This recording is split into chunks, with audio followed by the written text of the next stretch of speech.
Good morning बच्चों। आज की जो हमारी वर्कशीट है वो है वर्कशीट नंबर 22। क्लास है 10th, डेट है 27 अगस्त 2021।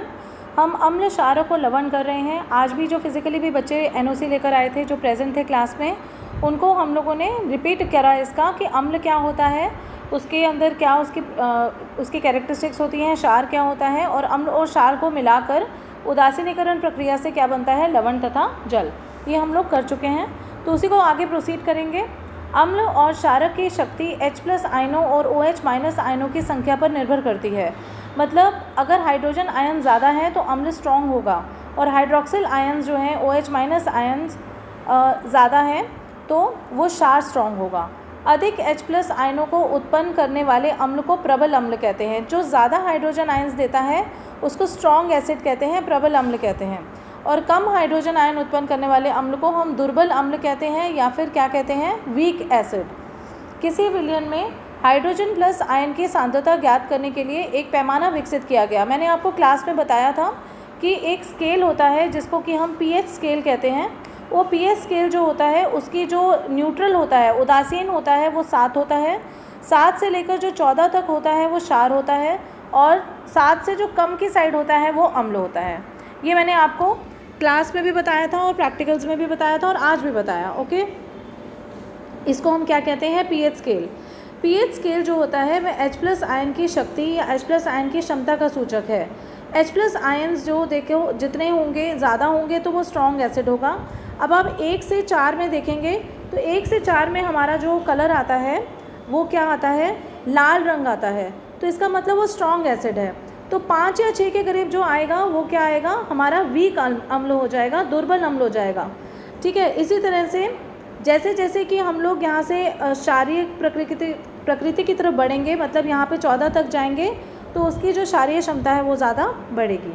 ठीक है, तो ये बात हमें समझ आ गई कि जो 7 से कम वाले अम्ल हैं, 7 से ज़्यादा वाले क्षार हैं।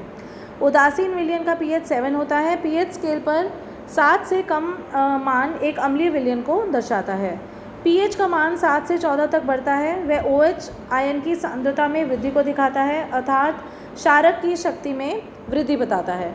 तो ये बात क्लियर हो गई सबको कि जो 7 है वो उदासीन है, 7 से जो कम है वो अम्ल है, और 7 से जो ज़्यादा है वो क्षारीय है। अब आप ये कहेंगे कि जो हम pH कर रहे हैं उनका हमारा दैनिक जीवन में क्या महत्व है, क्यों करते हैं हम ये pH मेजर, क्यों हम लोग मिट्टी को भी देखते हैं कि मिट्टी का pH कितना है, क्यों हम खाने को देखते हैं कि खाने का pH कितना है, क्यों हम अपने दांतों का भी देखते हैं कि pH कितना है। क्योंकि पौधे और जानवर केवल pH परिवर्तनों की एक सीमित सीमा में ही जीवित रह सकते हैं। आमतौर पर जानवर और इंसान का शरीर 7 से 7.5 के pH रेंज में काम करता है। ठीक है, जो हमारी pH रेंज है वो कितनी है, 7 से 7.5। जब वर्षा जल का pH मान 5.6 से कम हो तो उसे अम्लीय वर्षा कहते हैं।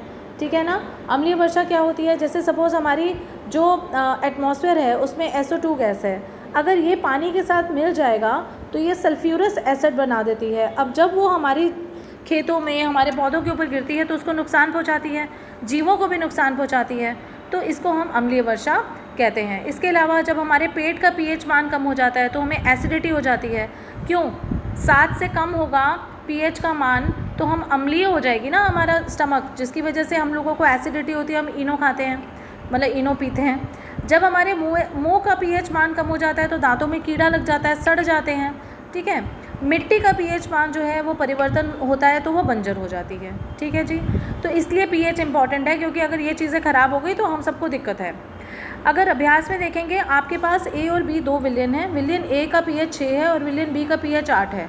इन दोनों में किस विलयन की हाइड्रोजन आयन की सांद्रता अधिक है? ऑब्वियसली किसकी अधिक होगी, हाइड्रोजन आयन की सांद्रता 6 की अधिक होगी, क्योंकि ये अम्लीय है। ठीक है, तो ये हमारा आंसर आ जाएगा, इसकी अधिक होगी। क्वेश्चन नंबर 2 आ जाएगा। ऊपर दिए गए प्रश्न में किस विलयन की प्रकृति अम्लीय और किसकी क्षारीय है? मतलब क्षारीय प्रकृति 8 वाले की है और अम्लीय प्रकृति 6 वाले की है। ठीक है, ये भी क्लियर हो गया आपको। अब नेक्स्ट क्वेश्चन है हमारा, नेक्स्ट क्वेश्चन है हमारा, ताज़े दूध का pH 6 है, इसके दही बन जाने से इसके pH में किस प्रकार परिवर्तन आएगा?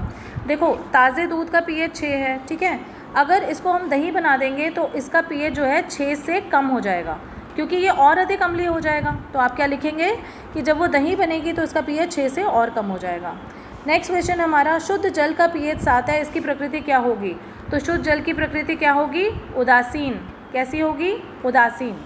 तो ये हमारी आज की वर्कशीट, ठीक है। आज सभी बच्चे कंप्लीट करेंगे। लाइक शेयर और सब्सक्राइब करना ना भूलिएगा। और भी कोई डिफ़िकल्टी हो तो कमेंट बॉक्स से पूछ सकते हैं, नहीं तो व्हाट्सएप ग्रुप में स्कूल में मैं आपके लिए हूँ ही। Thank you.